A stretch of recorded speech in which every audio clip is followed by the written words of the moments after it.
To begin the disassembly of your iPhone 4 GSM version, you will first need to remove the back housing cover. Using a Phillips 00 or Pentalobe 5-star screwdriver, remove the two screws on the bottom of the iPhone 4. Please note, older iPhone 4s used a Phillips screws on the bottom, and the newer iPhone 4s all use the Pentalobe 5-star screwdriver. Once you remove the two screws, slide the back cover up, and it will pop right off.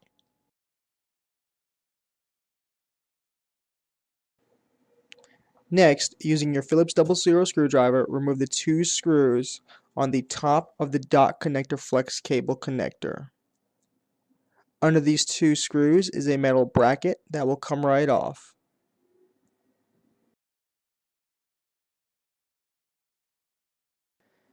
Next, you can remove the screw holding your battery connector flex cable in place.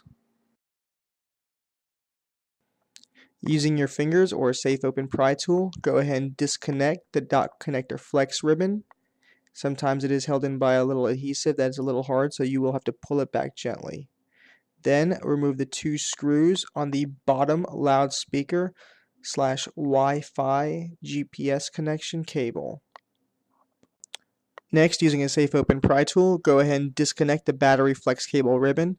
Under it is an L-shaped connector. Go ahead and remove that as well and put it to the side. Once you remove the battery flex cable, you can go ahead and pop the battery up. Use a safe open pry tool. There is adhesive under it, so you will have to pry it a little bit for it to come off.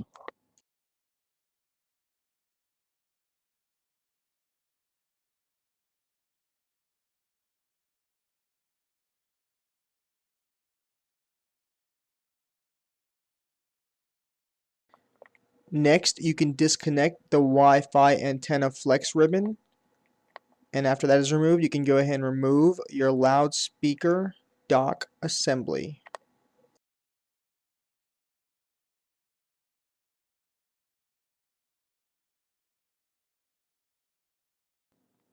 Now you can remove the screw in the center of your logic board. Please note it is covered by a white warranty sticker. You can go ahead and just screw over this, or you can pull it off carefully if you want to go ahead and put that sticker back on when reassembling your phone. Once that is removed, you can remove two screws holding your vibrator module in place. Please remember these screws are different sizes, so you will want to keep them in the same order that you took them out.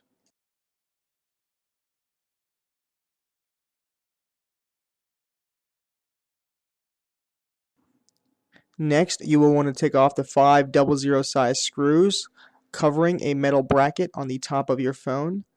All of these screws are different sizes, so once again, put them in the same order you took them out so that you do not have a hard time putting them back in.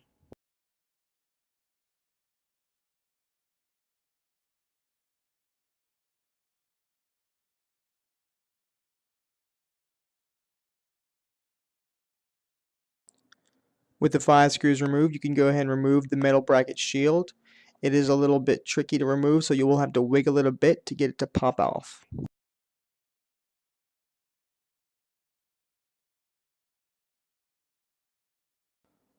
With the metal shield removed, you can go ahead and disconnect the 6 flex cable ribbons as shown here. One is the camera flex cable ribbon. Please note the 3 on this side will go ahead and flip downwards. The 2 in the middle are your touchscreen glass and LCD ribbons. Those flip upwards. Your camera flex cable ribbon also will flip upwards, and once that is removed, the camera should pop right off.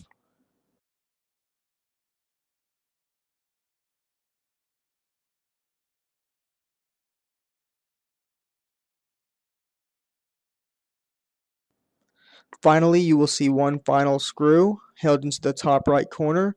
You can use your Phillips 00 or a flathead screwdriver to remove this screw.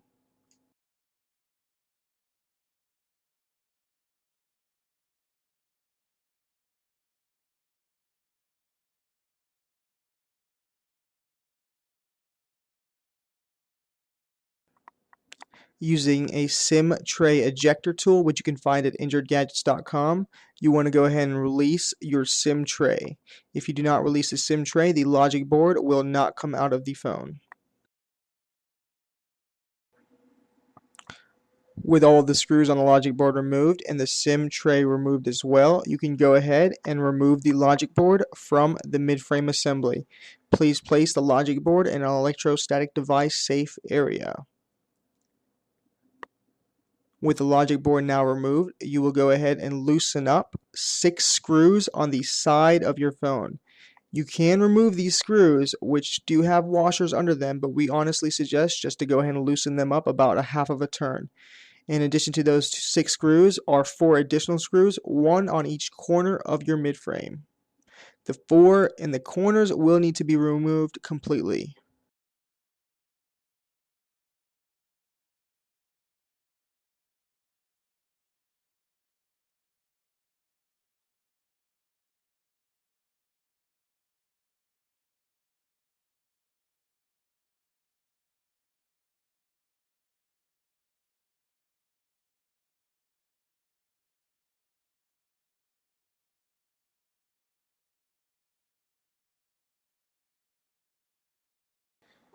With the 6 screws on the side loosened and the 4 in the corners removed, you can go ahead and separate your touchscreen glass digitizer from the midframe. Be very careful not to pierce any cables inside when doing this, as it can damage the internals of the phone. Please note your touchscreen glass digitizer does have some adhesive around the sides, so it will require a little bit of prying to go ahead and separate it from the midframe assembly.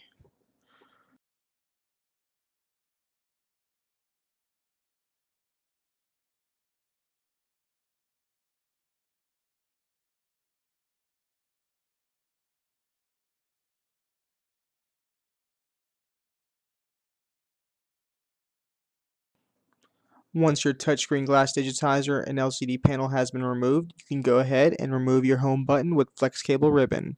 You will first want to disconnect the jawbone connector by flipping it upwards. Once that is disconnected, you can go ahead and remove the flex cable ribbon of your home button with the actual home button itself. Now you will want to go ahead and separate the flex cable from the home button. Please note it is adhered with some adhesive, so be careful when separating the two.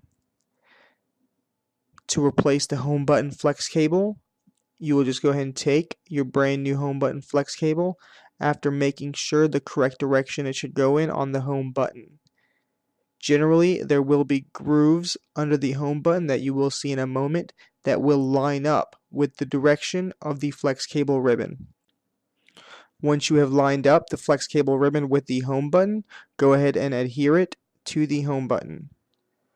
Once it is stuck on there, go ahead and make sure it is clicking to ensure that it is installed properly, and place the flex cable ribbon of the home button through the slot on your midframe. Once that is on there, you can go ahead and connect the ribbon into the little jawbone connector using your fingers or a pair of tweezers. Once it is inside, you can go ahead and push the jawbone connector down to lock it in place.